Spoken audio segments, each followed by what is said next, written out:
Hi, I'm Steve Clemons, and I have a question. Can President Biden convince African leaders that America is a better partner than China? Let's get to the bottom line.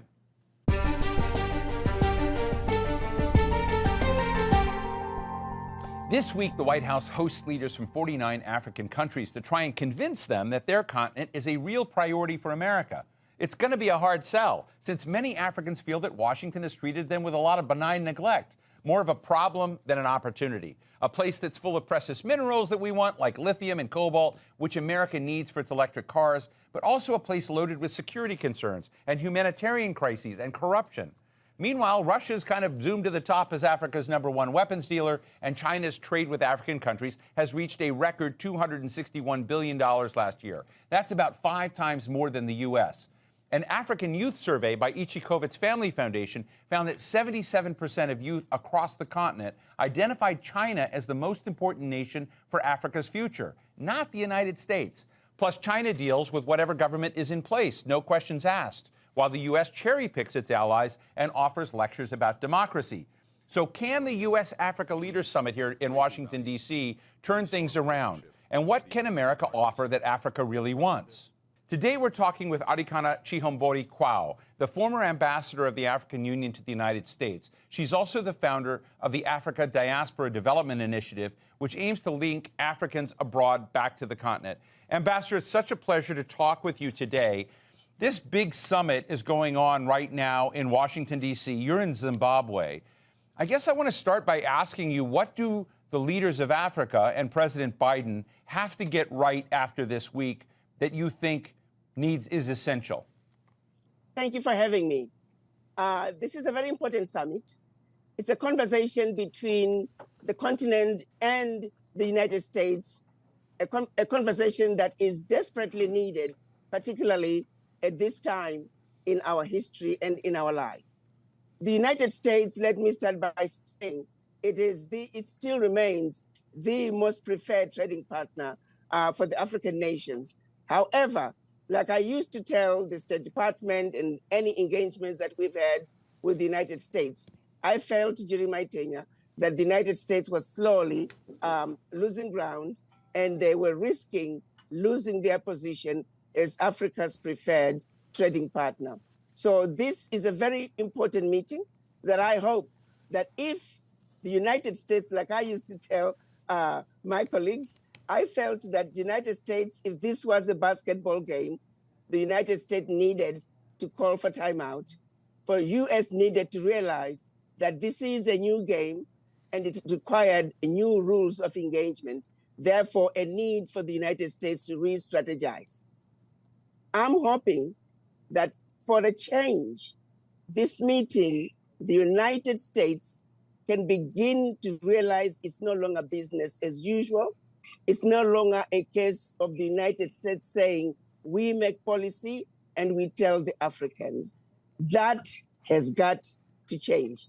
It is a recipe for disaster. It is a recipe for the United States seeing itself losing its place as Africa's preferred trading partner. That's what makes this meeting very important. And I'm hoping that the US can call for timeout and understand that engaging Africa at this time, it is a new game that is calling for new rules of engagement.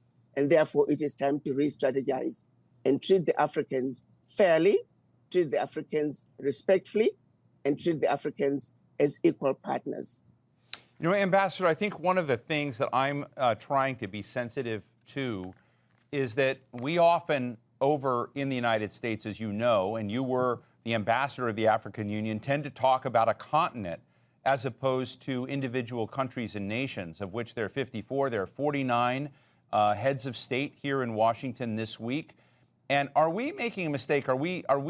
Is our ignorance on our side, from your impression of our ignorance, you know, amplified by us talking about Africa so much as opposed to talking about Rwanda, Zimbabwe, Ghana? Should we be, is our illiteracy in this level so obvious that it's a real problem? And do these kinds of summits that bring everyone together do a disservice to that kind of getting to know each country more distinctly? I think for the United States, and I'll repeat it, and I used to repeat it all the time during my tenure, what really is behind the failure of effective engagement with Africa is the disrespect of the Africans. That's where the problem begins. If we cannot accept, if the United States cannot accept Africans as equal partners, if the United States, for example, let's look at this particular meeting, this particular summit. There was no defined agenda. There has never been defined agendas whenever they meet with African countries as individual countries. It's always the United States setting the agenda, the United States setting the policies, and the United States telling the Africans about the policies. That is no way to have any meaningful engagement. If you take, for example, the FOCAC meeting that was held between China and the African heads of state, way in advance, the issues were clearly defined. The agenda was going to focus on trade. It was going to focus on aid. It was going to focus on investments. The African heads of states were engaged in the discussion, in the planning. The outcomes were clearly defined with a way forward in terms of follow-up. It was a fruitful meeting that addressed the issues that needed to be addressed between not only African countries individually with China, but also Africans collectively with China. There is no published agenda. There are no issues that have been presented to the African heads of states. Africans have not been asked to engage in terms of creating the agenda and making sure that when the African heads of states come to Washington, the outcomes, the issues to be discussed are going to be meaningful outcomes with follow-up and deliverables that are going to be beneficial to both. It remains a one-sided conversation with the United States telling the Africans the agendas and the policies. The Africans are not on the table to discuss issues pertaining to us, wherein lies the problem. And the reason that continues to be the case, what underscores that is the disrespect for Africans. I repeated it, I complained about it repeatedly. It is a serious problem. The United States must understand that Africans are not going to take it anymore. If you don't treat the Africans fairly, United States is going to see itself slowly losing ground to China, to Russia, to all other nations, because without respecting the Africans, without treating the Africans as equal, without understanding that exploitation and abuse of Africa simply cannot continue, this meeting, this summit, is going to be yet another gathering with no outcomes, no deliverables until the next summit. I'm sorry, but the disrespect of the Africans is at the bottom of it all. Agenda for this meeting should have been set out in advance. Africans should have been involved. Without the involvement of the Africans in these discussions, this is a useless meeting. I'm sorry, but that is a fact. No, I am very grateful for your candor. And it sounds to me, I mean, I think there was a lot of criticism of the last summit like this under President Obama, that there was like no follow through. And, you know, it's one of the big questions I'm asking is, how do you make a big bang summit where everyone comes over? It's like checking off the box and say, okay, we've done Africa, now we can move on to other things. How do you make that something that's a more sustainable and a more continuous engagement of the United States with Africa? And what I'm hearing from you is, frankly, a lot of disappointment and you know, a lot of pessimism about what may come out of this summit. Well, the point of the matter is already, you know, nothing is going to come out of it because it is a one-sided conversation. Right. Where is the agenda? The agenda should have been published way in advance. The African leaders should have been given an opportunity to also state their position so they can come up with an African position that can then be discussed alongside the American position. So the fact that it is a one-sided conversation, that is yet going to be another useless meeting with no outcomes. But again, I'm going to keep emphasizing the reason this is happening is because there is a disrespect for the Africans. There is a general feeling that we don't need to hear from the Africans. Their opinions do not matter. That wherein lies the problem. Why were the Africans not consulted? Why were the Africans not part of an agenda Why was there not even an agenda like what happened during the FOCAC meeting with China? Those are some basic issues. No head of state. President Biden would not pick up and go to meet with any other leader in the world without an agenda. That simply doesn't happen. Right. So what makes the US think that they can engage African leaders without an agenda? Come to Washington, let me tell you what I want to do for you. Come to Washington, let me tell you what you need to do in your countries. That game is an old game. Right. It's not going to work anymore. To be honest with you, if I'm to speak the truth, I hope a lot of heads of states don't come, because it is an insult. It is an abuse of the African leaders. It's a disrespect of the African leaders. Where is the agenda? Please respect the African leaders. Do unto them what you would want done unto you. So it's really a simple ask. Let me ask you a question. You mentioned China and how China approaches this. I'm interested in what China gets so right. But is there a blind spot there? Are there problems in the China-Africa relationship from your perspective? Let me just hit the nail in the head and deal with the 10,000-pound gorilla in the room. Yeah. Racism as well plays a very important part. The disrespect of the Africans also goes back to a lot of the people who work in the US government, not all of them, but there's a significant of them who automatically assume that Africans do not know what they're doing. Africans need help. Africans need to be told what to do. And racism is also at the bottom of it all.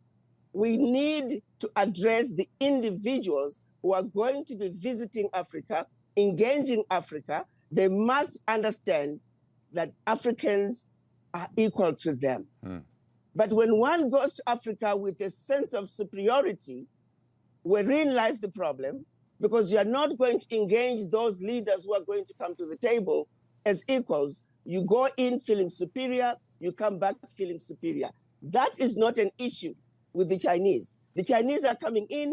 The Chinese, yes, if you don't negotiate with them and they win the game, then that's your fault. But they don't come in feeling superior. They understand that Africa has something they need. So they will come to the Africans. They will come and make sure that they let the Africans know that you matter to us, that our relationship with you does matter. That you don't get that feeling with the United States.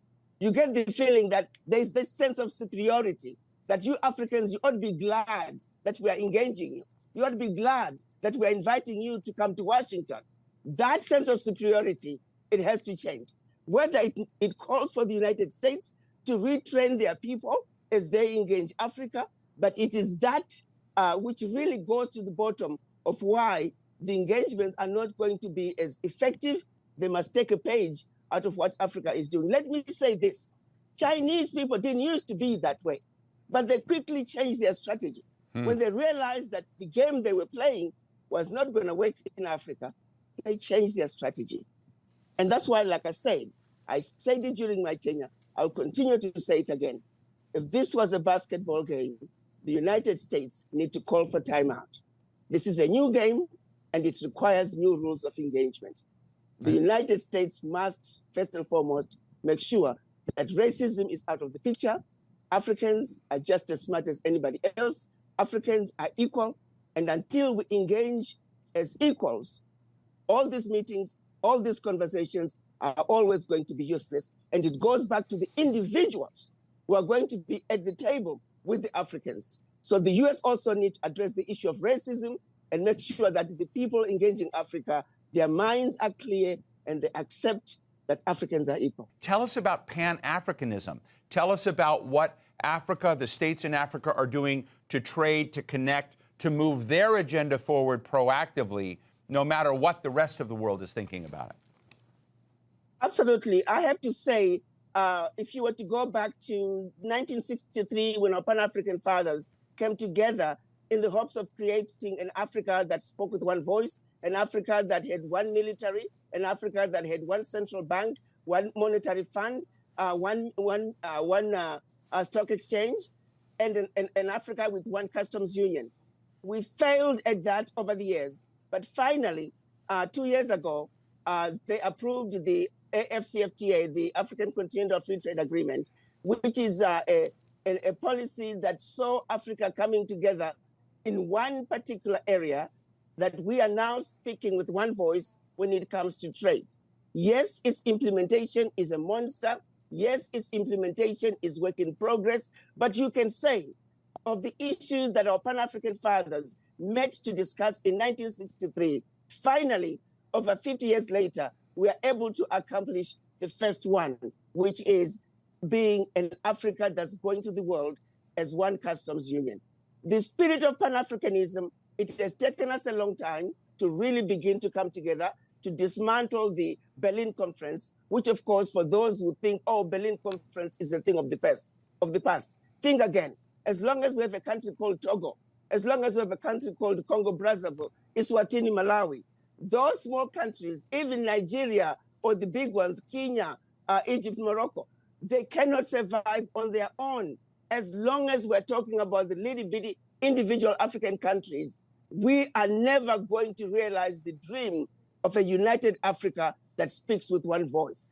And until we dismantle some of those borders, until we begin to wake ourselves up as a people, until we begin to realize that the colonizers and the rule of divide and conquer left us feeling inferior. Supremacy, white supremacy was introduced from the very onset.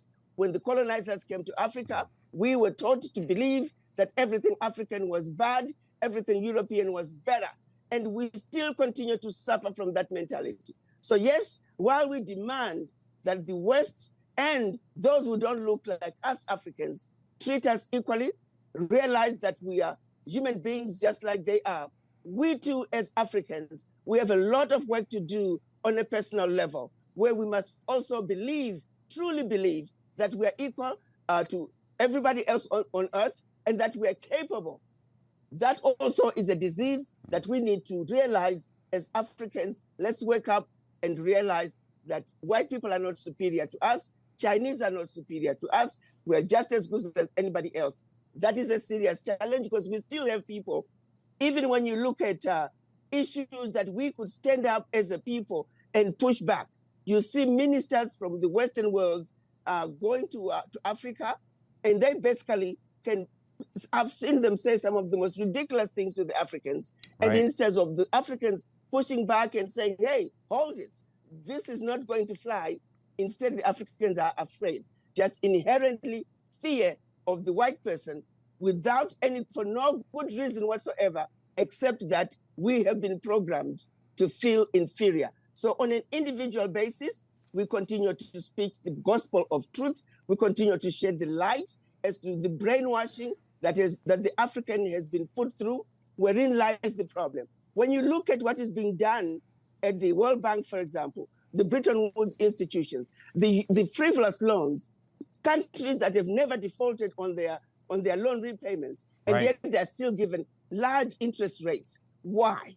Countries like the United States that don't need any help, right. They get loans at zero interest rates. You look at the issue. I'm glad President Biden, I hear he's going to be talking about having the AU as the 51st member of the G20. Well, let's also take it to the next level. Let's go to the United Nations.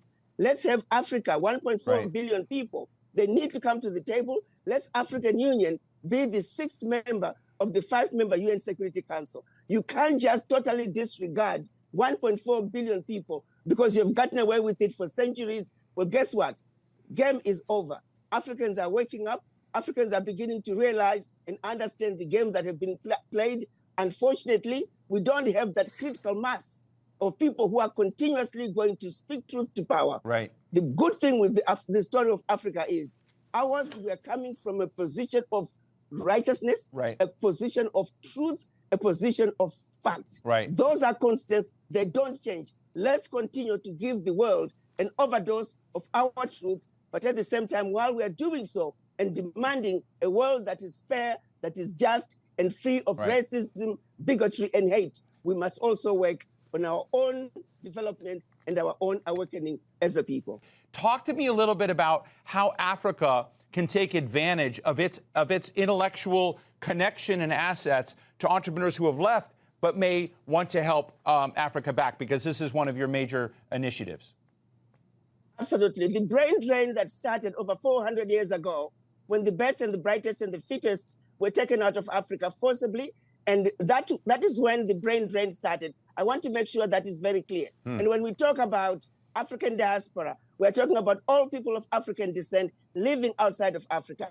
Let's be very clear. African Americans, they are Africans who were forcibly taken out of Africa, plus the continued brain drain, those who are later immigrants who left Africa running away from famine, from wars, in search of greener pastures. The end result is, as we speak, Africa has a serious deficit of expertise. Right. However, the good news for Africa is that we have a very young, intelligent, vibrant population that need opportunities. So when we can marry the age group of young, intelligent Africans with the expertise coming from the diaspora, we can see an Africa that can propel itself to take its rightful place on the world stage like it once was. So yes, the diaspora are an important component of Africa's development. Make no mistake about that. All the African leaders are fully aware of that. All the African leaders are in full support of coming up with programs to make it easier for the diaspora to move back. We want to look at diaspora who can come to Africa, not just focus on a country that you were born in, but if you are a person of African descent, Africa should matter to you. Africa should be your problem. You must own Africa's problems, understand it, and participate in the development of Africa. For when we have a stable Africa, it now also correlates with an African American who is anchored. It correlates with an Afro-Caribbean who is anchored. It correlates with an Afro-Latino who is anchored. Right. Currently, descendants of the formerly enslaved, they are like a ship without an anchor.